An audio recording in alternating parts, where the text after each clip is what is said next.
Kung bago ka pa lang sa aking YouTube channel, please subscribe at i-hit ang notification bell para updated ka sa aking bagong videos.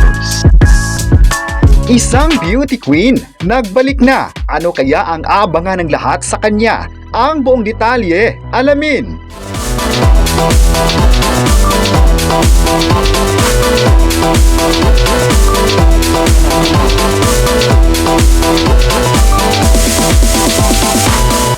Ngayong araw, pasabog kung pasabog talaga ang pulso ng ating balita. Nagbalik sa pageantry ang apo ni Miss Universe 1973, Margie Murad na si Bella Ismail.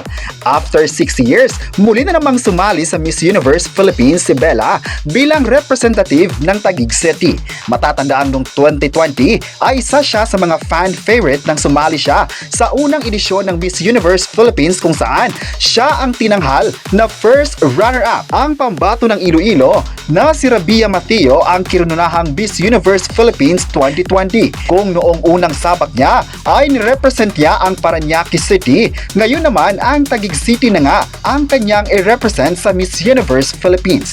Ayon pa ni Bella, ang Taguig raw ay nag-represent ng growth hindi lang para sa syudad kundi pati na sa kanyang sarili. Sa ganitong paraan raw ay naibalabas niya ang kanyang sarili at maranasan kung ano man ang gusto sa buhay. Ayon pa sa kanya, isang easy as yes ang pagtanggap niya sa title bilang Miss Universe Philippines Taguig 2026 dahil dumating ito sa tamang panahon. Nag-grow na rin daw siya at hindi nga lang siya balerina kung saan siya unang nakilala.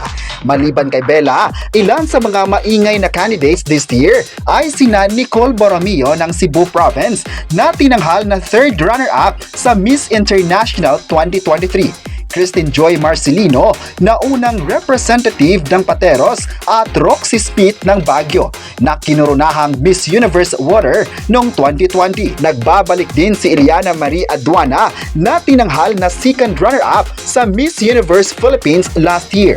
Noong 2023 ay nasungkit naman niya ang Miss Universe Air Crown. Kalagitnaan ngayong buwan, magaganap ang press presentation ng lahat ng mga candidate ng Miss Universe Philippines 2026. Kaya marami sa ngayon ang nagbigay ng pahayag sa pagbalik niya sa pageantry. Ayon pa ng mga netizens, magaling naman talaga si Bella kaya deserve niyang suportahan sa kanyang laban this year. Masabi raw ng lahat na marami na siyang napatunayan sa pageantry kaya hindi dapat ismulin ang kanyang kakayahan bilang candidate. Alam naman ng lahat na marami pa siyang baon para sa mga taong patuloy siyang minahal bilang palaban na kandidata. Kayo, ano ang masabi nyo? Nabalik pageantry na si Bella sa Miss Universe Philippines. I-comment na kung bet mo ba siya at huwag kalimutang i-subscribe ang ating YouTube channel.